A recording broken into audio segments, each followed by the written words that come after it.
All right, 97.7 Outlaw Radio FM listeners, you already know what time it is, and right here, right now, I would love to proudly welcome back iconic MC, producer. This individual has been doing his thing for 25 plus years within the music industry, man. We got Lord Digga right here, live on the line, man. How are you doing this evening?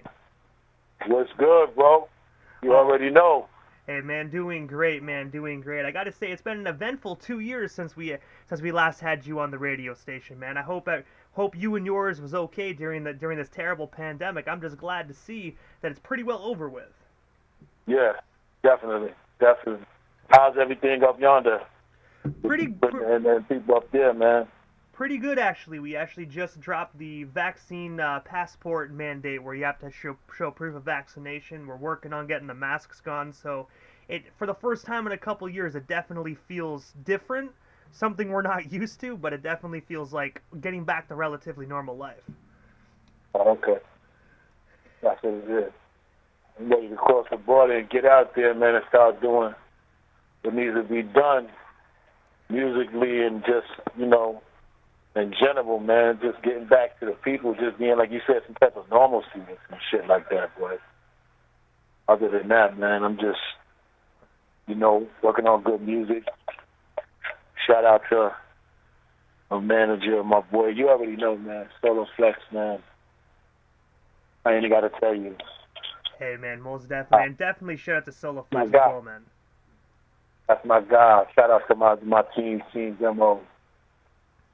All my fam, Big Mezo, and all my 420 fam, and everybody, that fuck with me. And Lord, I know you're a busy guy, man, so I'm going to dive into this interview, man, but I got a whole new set list of questions that we didn't talk about the previous interview, man, so I want to take you back to the early 90s where you actually became a member of the hip-hop production duo called the Blues Brothers. I was wondering, man, what is the story behind that duo, and of course, how did yourself and Norman originally get connected? Well, first off, and I mean, I don't even know if you know. I mean, Norman passed away recently,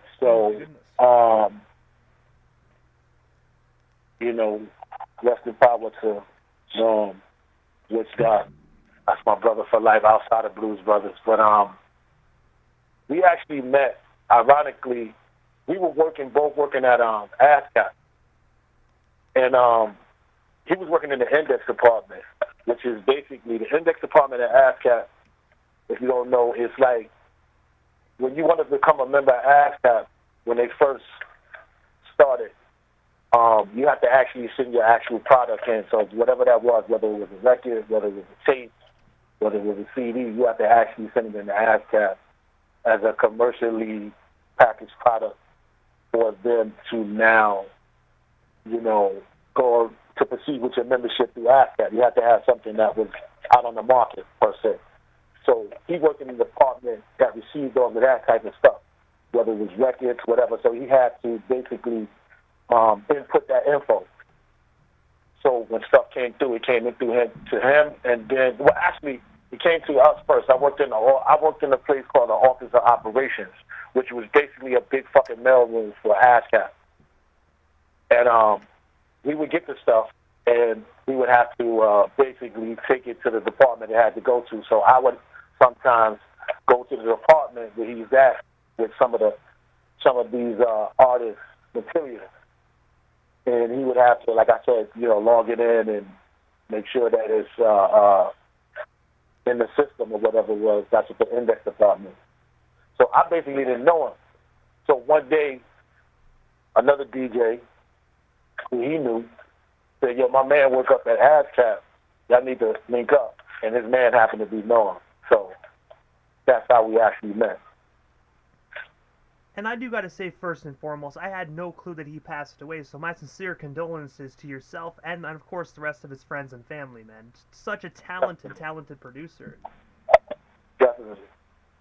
I mean, he started me with wanting to learn how to produce because I figured that would probably be the fastest way to get into the industry.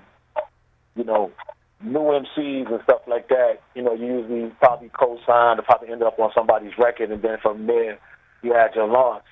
But this was even before that, before you know, the whole ISC shit, we was doing that. We was working on our own demos as we was working at work. So it was like, you know, sometimes he would come to work with tapes and during lunch break.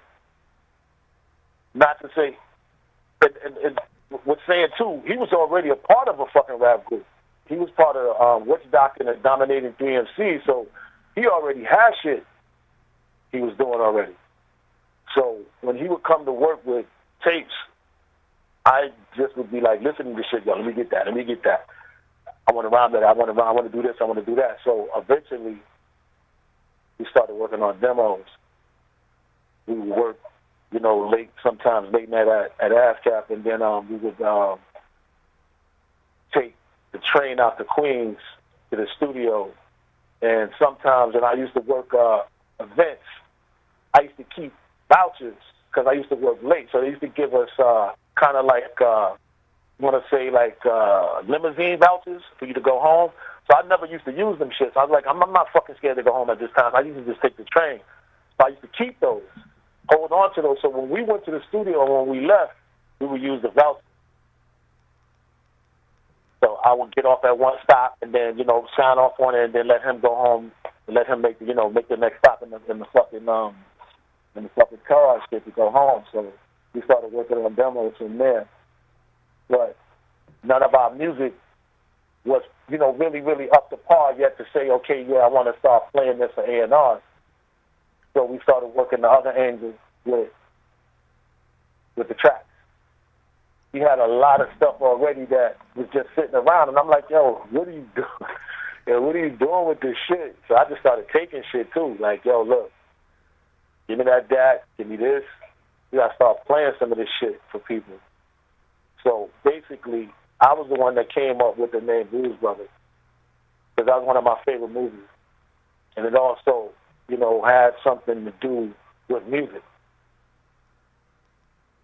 So I decided to call us the Blues Brothers, not necessarily throwing black in front of it because, you know, the Blues Brothers in the movie were white characters. I just said Blues Brothers, period, because I saw that there was nobody like that with that type of name that was in the industry.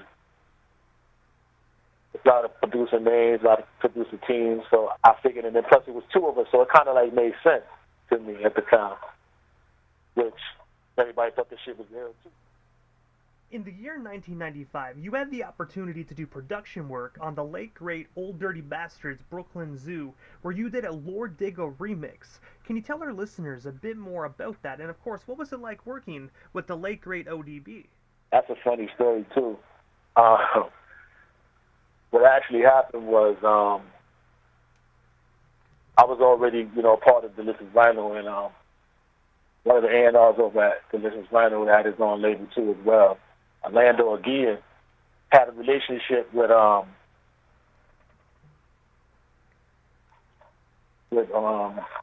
Dante Ross over at Polygram. So Dante Ross was looking for, you know, tracks for remixes for Old Dirty Bastard. So basically, Orlando was like, yo, look, I'm gonna contact Digga and the Blues Brothers and see what they could come up with. And Dante was like, all right, cool, I'm with it. So they basically sent the vocals on a DAT, and it had like a time MIDI code on the shit. And the shit, you know, would play at the beginning before the vocals would start fucking playing. So we would start working on the shit and just try to match the tempos to the vocals. So we go through shit and see if the shit we already had or some shit we had to do. So basically, there's one joint we already had, but then that was the original shit, and then there was another track. So we sent both of them to Dante. Dante liked the other one. He did not like the one that became the remix. And we was like, what? You like that one better than this one? Regardless of whatever, I was just happy to be like, okay, well, if you gonna fuck with it, yo, that shit is good. Because now I'm like, nigga, we gonna be like one of the first to fuck with some Wu-Tang shit outside of their camp. And shout out to RZA for okaying that shit too, because RZA had to okay it. Definitely, it had to be approved by RZA. So I was looking at that part like, yo, look, nobody fucking no shit outside of the camp. So it's like this is gonna be like one of those type of shit. If we get with this shit's gonna be ill. So it comes down to the day we gotta go to the studio. I don't know when Norm was.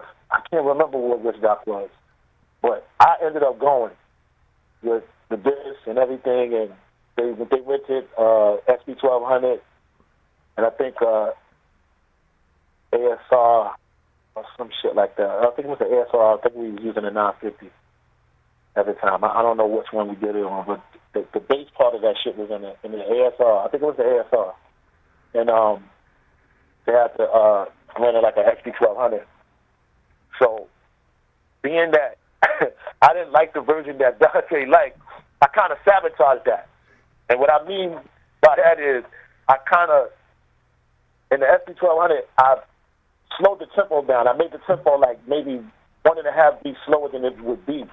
So it would automatically not link up and sync up with the loop. So it would kind of be playing off. At some point, it's going to tail off as we're listening to it, because it's not going to be a solid lock to the tempo. So you're going to be listening to it, and at some point it's going to tail off because it's not locked in. So we kept fucking with it. I was like, well, I know the one that'll lock in perfectly, the other beat. So he just was like, you know what? All right, so just do that one. So he just got frustrated with the whole shit, and that's how it came about. It ended up being the one that I wanted it to be in the first place because I kind of sabotaged it. So the version that everybody fucking liked came through a sabotage. It was a fake accident that happened. But that's the tales of the ODB Brooklyn Zoo remix. Shout out to Dante Ross and Orlando again. And I gotta say as well, man, that remix, in my personal opinion, the beat is so much better, man, than the original. I just gotta say that, man. What you did with that, the way you tweaked it and actually you made it so perfectly, man, that it just feels right when you listen to that song. Well, it was by chance that we heard that shit, because that shit, I mean, the sample comes from the Whispers shit. It was from Whispers album. And that shit is like right at the beginning of the sample too. So when you listen to that song, there's nothing in that song goes like that shit. It happens right at the beginning, and then the song goes into some fucking love song shit. So this shit is ill. It was just by chance that it sounded like some, Chinese shit.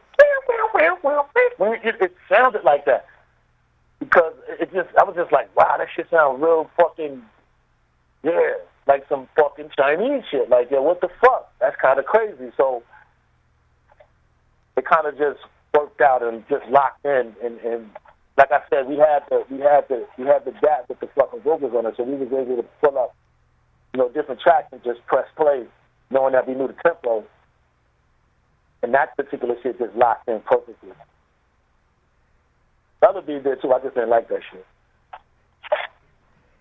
And also as well, in the year 1998, you actually released my personal favorite single by you, titled My Flows Is Tight. That actually got released on Game Recordings. I was wondering if you can actually tell us a bit more about this iconic single. And of course, what was it like just working for that particular label back in the late 90s? Shout out to Shecky Green and everybody that was at Game Records and Recordings, and including Scratch Armstrong. He was there too. He was working there too as well. He played a part in it, a big part in it.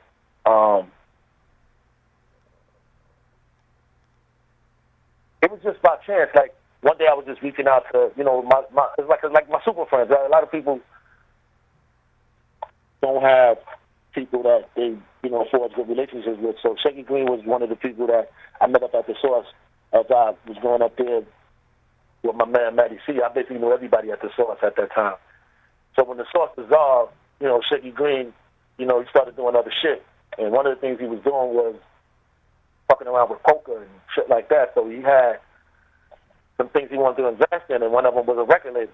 So he had an office that he basically had fucking game machines up there, fucking Pac-Man and Big Doug and some other crazy fucking, the fucking shit that's at the arcade. So he had shit up there, a fucking roulette table, all type of shit. So at at this point now, like I said, he wanted to invest in doing some other shit. So I told him, I'm working out the studio over in Flatbush. Shout out to all my people, Menace, my nigga Jack, Ice Pirate, everybody that was over there that worked with us, Red Gorillas, everything that came from out of there. See my nigga Monsterzilla. We was working on some stuff, so he decided, he said, yo, I'm gonna take a trip out to Brooklyn. So he came out to fucking Brooklyn, and I just started playing him just random shit, and that shit comes on. I did this shit as a fucking joke, like not gonna say necessarily as a joke, but like a parody Corky song. Like I always watch The Price is Right with my fucking grandmother. That's just so when I was younger, and to have the TV soundtrack shit called TV Tunes that had all of these, soundtrack shits from game shows, from commercials, from TV shows, and one day it just came on, and I was listening to it, and I was like, yo, it'd be ill for me to just try to just loop this shit up some kind of way and see if fuck with it. And it turned into, The Price is Right turned into My Flows is Tight. I didn't think anybody would like it, but he said this shit was the illest shit he'd ever heard at that point. And we took it, we fucking produced it in the studio. And that's what Stretch Armstrong came in and tightened it up, and that shit became the first record on Game Records. And I gotta say as well, man, like I said, my favorite joint that you actually made, and I actually got that locked and loaded to actually be played here on the FM dial. I had that in rotation for the past couple of years, man, but I had to bump it up to the top because we got the man himself live, man. So I know I have to play that after this interview. I appreciate that shit, man. I fuck with you, Immortal. I see you, yo. That's another thing, man. Let me say this shit now. Y'all don't fuck with this dude, yo. I look at, yo, you should have way more fucking views for the fucking people that you have on your fucking show, bro. Like, what's wrong with, yo? It's like some hatred shit or some shit. Like, people don't understand. Like, the people that you have on the show, bro, these are not no fly-by-night people. Like, just because you don't know them, it ain't the people they fucking sold their soul to the industry and shit like that. That don't mean that they didn't do a lot of shit. I need to go and check the fucking credit on some of these fucking guests that he has on this show. Like, for real, like, I don't even understand, though. Like, that shit is wild to me. I'm going to be honest, man. I say the same thing to myself, man. I'm just hoping one day, you know what I mean, it blows up to the credibility that it truthfully deserves, man. But until then, I'm just going to keep hustling and doing it for hip-hop, man. It's just amazing to me, though. It really is. Like a lot of bullshit on the airwaves, a lot of fucking dumb shit. This ain't no dumb shit.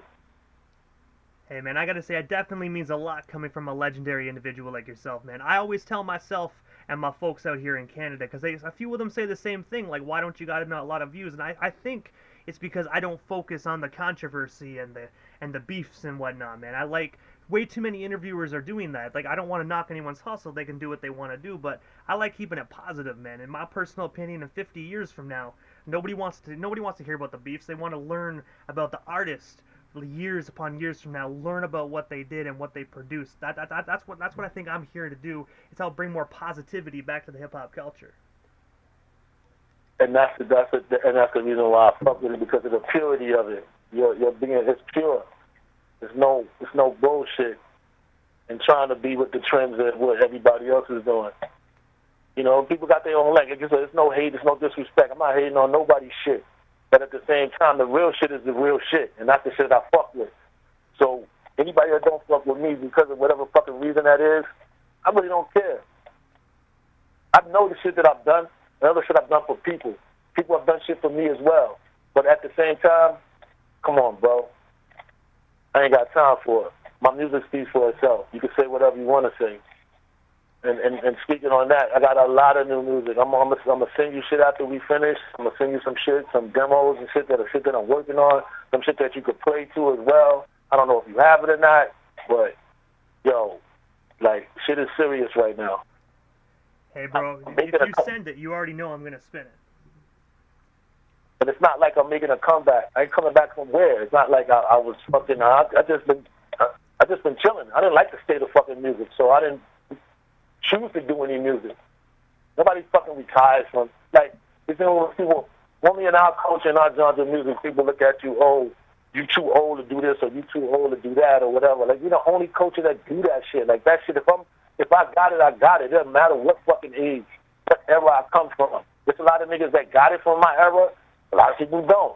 There's some people in this era that don't got it, but they still doing the shit that they do. It doesn't matter, old or young. Some young niggas that's trash. There's older niggas that's trash.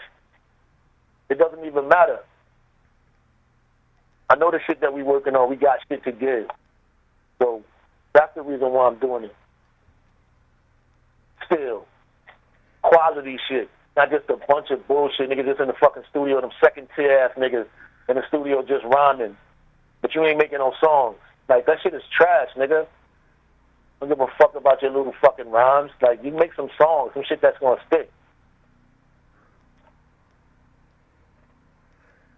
But Digga, the one thing I want to ask you, man, and but before we actually transition out of the '90s here, man, the one of your production credits that you did is one of my absolute favorites of all time, man. Which is in 1998, you actually did production work on Big Pun's album Capital Punishment on the song Super Lyrical. I was wondering, how did that opportunity arise, and of course, what was it like just being in the studio working with the late great Big Pun?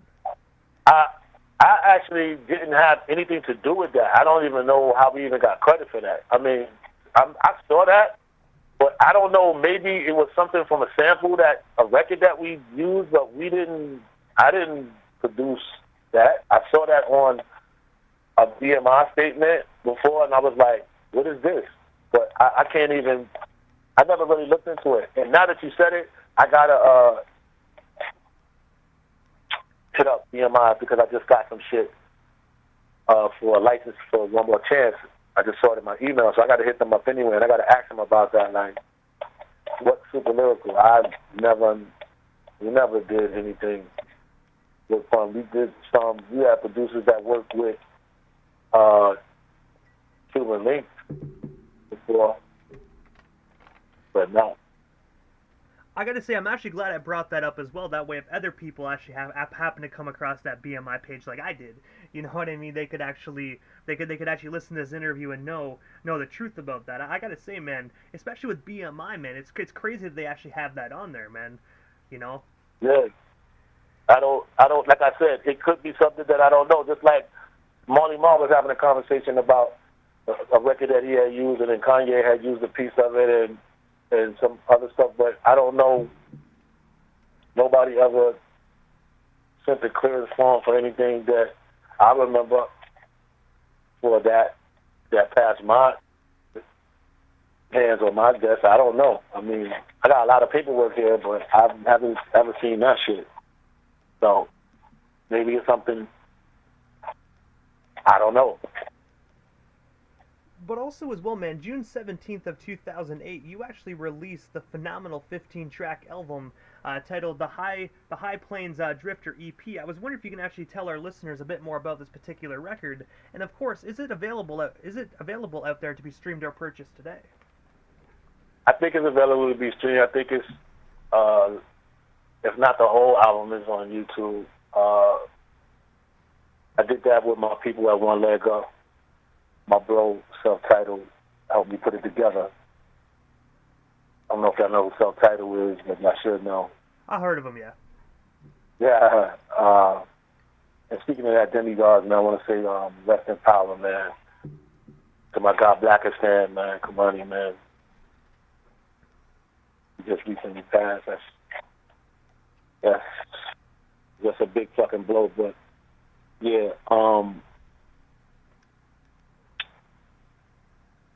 That shit was basically the songs that I started working on when I was signed to Big B. I got signed to Big B Atlantic. Maybe like 96 or something like that, maybe.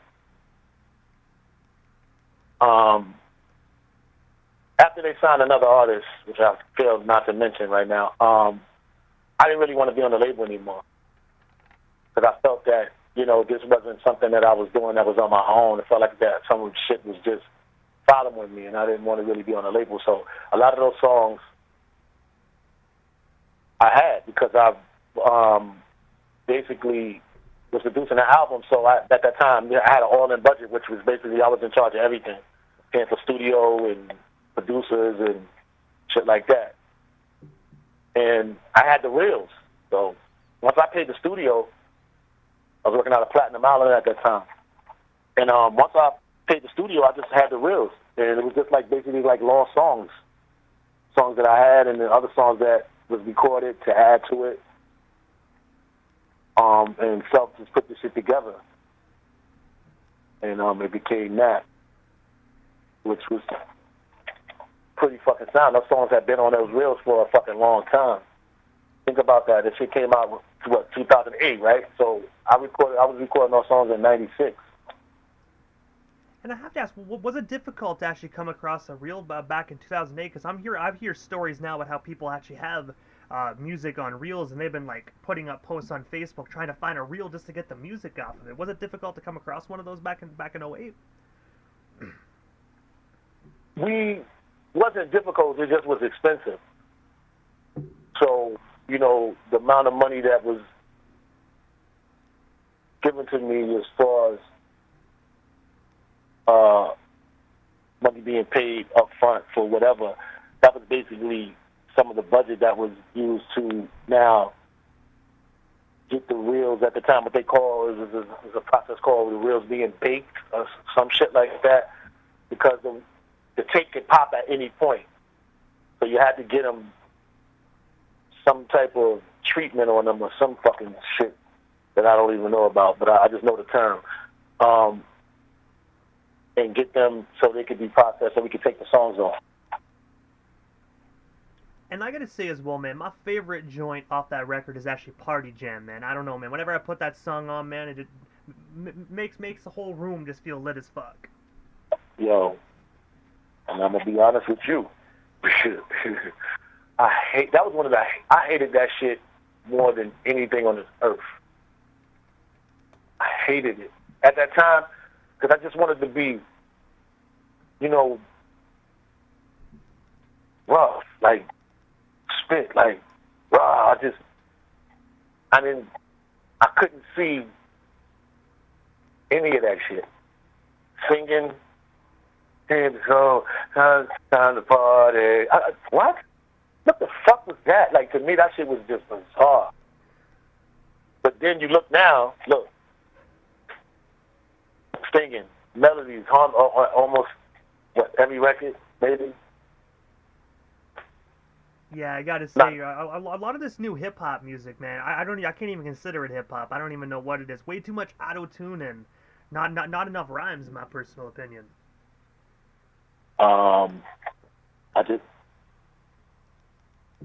I think, you know, when Nas said hip hop was dead, I don't think people understood what that meant. You know, hip hop is the culture; it's not the music. Rap is the music of hip hop. So when he said it was dead, the culture is dead because we let a lot of shit happen with the music. That shit would never happen. That wouldn't have happened if you kept the same. I know you can't. Things have to change, you know, from era to era, but the principles should have stayed the same. You let a lot of motherfuckers in this business that didn't have the skill set in the first place. And they turned it into some goofy shit. Some real fucking goofy shit. Like, you know, like some 999 shit. Like, you know, whatever you could do, I could do too. Like, they sat back and watched and said, yo, I can rap too. And once that shit filtered in, we got to mumble rap and we got to where we are now. Like, I'm not knocking anybody for what they do. If that's your talent and people like you for what you do, I mean, that's cool. But that, like you said, that can't be labeled hip hop. Or rap music. I don't even know what the fuck that is. That doesn't come from this culture. I don't know what that is. The one thing I always blame it on mostly is the internet, because anybody has the resources nowadays. Back in the day, you had to pay for studio time to go to a studio. Then to really get the music out there to a worldwide audience, you had to shop a deal. And if the labels didn't like you, obviously, they're not going to sign you. Nowadays, you can be your own record label. You can be your own producer, beat maker, rapper, the whole works, all in the comfort of your own bedroom. So I just blame it on the internet for all these free resources, in my personal opinion. It makes it so the whole world can just be a rapper. Well, like I said, we talk about the culture. It's been everything has been a lot of shit has been bypassed. What you had to go through to become this artist, what we had to do, that it no longer exists. You know, like you said, the internet shit. Everybody can show where you at. You know, they know you're gonna be over here, so they show up and they taking pictures with you, acting like they know you, and then they posting on Instagram, music coming soon. Like, music coming soon from where? Like, did this person know you saying this shit on this picture because they took a picture with you? Like, do they understand like what the fuck they did? They just giving people false hope to their fake fans that think that they're gonna make it, that support them. Which I don't mind the niggas living vicariously through their fake ass friends that think that they got a talent to do this shit. Anybody can. You can't get lucky. I'm not saying you can't, so I ain't trying to douse nobody's fucking dreams. But a lot of niggas should just not do it. Just because you can rap, that don't mean you should. And when you mentioned a few moments ago as well about, you got some brand new music on the way. I know you probably can't let too many cats out of the bag because it's not released yet. But from what you can tell our live listeners right now, what can they expect from this new Lord Digga music when it does drop to the general public?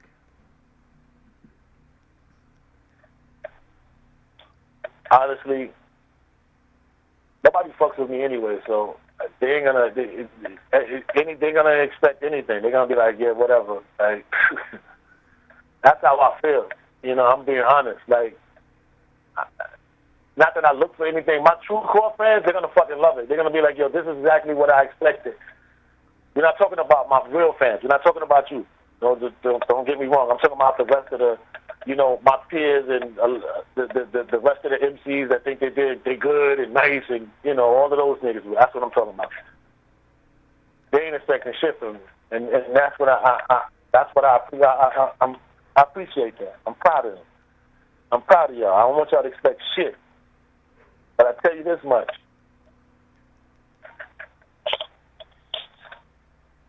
Shit is right. So all I can say, shit is right. That's all I gotta say. Shit is right. The music is right. The songs is right. Shit is right. That's all I gotta say. I ain't gonna say no more. Hey, I gotta say, I'm definitely excited and looking forward to when it does drop to the general public, man. Like they say, good things come to those who wait, man. And I honestly, I can't wait for the wait to end. I'm sorry I kept y'all waiting. Regular life takes course. Go through a lot of shit, a lot of stress, a lot of shit happens. You got kids, you got this, it's a lot of shit going on. So recording process for me, your brain and shit, your mind got to be kind of clear. You just can't, or else your music's probably gonna be dark, because if you're thinking all the crazy shit that's going on sometimes in your life, it'll come through your music, and it might not be a best representation of what you're really trying to come across. So I had to block out all of that shit. So sometimes it takes some time. But I'm hopefully right now it looks like possibly two new I would say blood friendly songs should be out by 420 of this year. And then the rest of the stuff should be right behind it. Like I said, I got a couple of things that I've already done that's leading up to these projects, and that's the stuff I'm gonna email you, so you can get that spending. You can spend it whenever you want. What I'll do actually once we get off the air here, I'll actually forward you my email as well. That way you have it when these songs are ready and hot off the press? Definitely. I'm sending them to you first. As soon as I finish. And if you think I'm going to send it right from the studio. You're going to see the date on it. It's going to come from one email, from his email to my email to yours. I'm not even going to download it. That's how you're going to know I sent it to you first. Because you're going to look and see. It's not going to be no CCs. It's not going to be no. It's going to be from him to me, from me to you. So you'll know you're the first one who had it outside of me and P.F. Cutting. Shout out to my DJ, my bro, my engineer, P.F. Cutting. But also, aside from the new music that's actually coming soon, what is next for yourself, Lord Digga? Is there anything we happen to miss during this broadcast? Anything else you do still wish to talk about or promote? What was still got you here live on the Canadian FM dial this evening?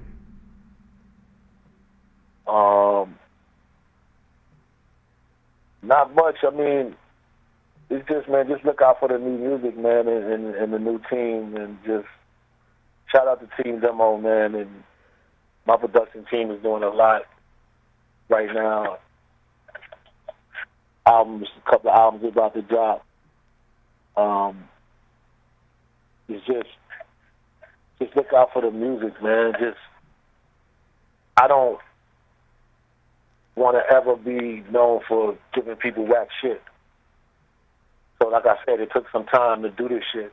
And, you know, it's a bunch of shit that is going to come right behind each other. So once it starts, it ain't going to stop. Just a bunch of shit. It's just a bunch of shit, a bunch of shit, a bunch of shit. And I think that right now, you know, that's what it has to be. Because I took so long to do it, you know, to give my real fans that shit they was looking for. I accumulated a bunch of it. So you're going to get it in a bunch. So outside of that, man, that's about it. I just want everybody to be safe out here and just, you know, keep your eyes open for the shit that's going on. And also, Lord, this is the time in the interview quickly that I give a chance for the individual that does slide into the radio station airwaves. Just a chance to give, like, shout-outs to whomever they want to give shout-outs to. But most of all, man, your social media handles. That way our listeners can follow you and stay updated on everything Lord Digga if they're not already doing so. Instagram, at the highest man alive. That's DA. Highest man alive. Facebook. They made me change my name on fucking Facebook. I don't know. Somebody must have reported me. I don't know, but they made me change my name to Reginald Ellis on Facebook. So on Facebook, Reginald Ellis. Twitter, I think I'm at the real Lord Digga on Twitter. And I also have at Blackie Gleason, Blackie Gleason, like Jackie Gleason on Twitter as well. That's one of my Twitter handles. Well, I forgot to talk about this. I'm also starting to do stand-up comedy and shit. So that's another thing I'm doing that we haven't talked about. We didn't talk about before that happened in the last 2 years. I mean, I've only done really one show, but I think I got a show coming up in another week or so, or 2 weeks. Shout out to my sis, Queen Y.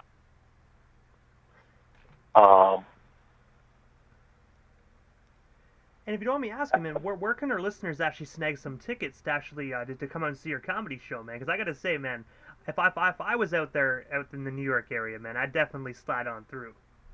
I will get back to you on that because I don't know exactly where the next show is. You just told me that one is coming up, and I'll definitely get back to you on that, and I will definitely post it on one of my social media. To the flyer or something, so. Sounds good. And now, once that link actually comes through, I'll make sure I share it around as well, man. I gotta say, first and foremost, Lord Digga, thank you so much, man, for just giving us a bit of your time yet again and coming back on the radio station, man. It truthfully was an honor and most definitely a privilege, man. And I hope down the line we can make it happen a third time as well, man, and go for the trifecta. I appreciate you giving me the platform again. You understand? Immortal, I fuck with you, yo. You understand? Outlaw, Radio 97.7. Digga Da Highsman fucks with y'all. Hey man, I gotta say it's truthfully an honor, man. I really do. Like I said, I grew up listening to your music, man. So just being able to grow up listening and then being able to help an individual like yourself promote your music and plug your music and whatnot, man, it's definitely, truthfully an honor. I could give you the name of one of the first EPs right now. The first EP is called Snap. So y'all look out for that. It's gonna be 6 joints, all produced by my bro Big Ezo. He's somebody that was in the game too as well. He's not just some random dude or whatever. He was Mickey D's DJ at the point at her point in her career, and also he was also producing for one of the groups called the Dreadnought. That was also, I think they were signed to Polygram at that time too as well. So yeah, he's not just some Joe Small off the fucking street. We know what the fuck we doing. So y'all look out for Snap. I gotta say, it definitely sounds like it's gonna be a phenomenal project, man. I'm definitely excited to listen to the 6 snapping EP, man. 6. Yeah, I'm looking forward to it, man. Yo, make sure you call me your email, bro, and I'm gonna start sending you those joints. Hey, sounds good, man. You already know. And once you send them, I'm gonna start spinning them, man. Thank you so much again, Lord Digga. I'll get that email off to you right away. But for now, man, definitely have yourself a wonderful night, man. We definitely shall talk soon. You too, bro.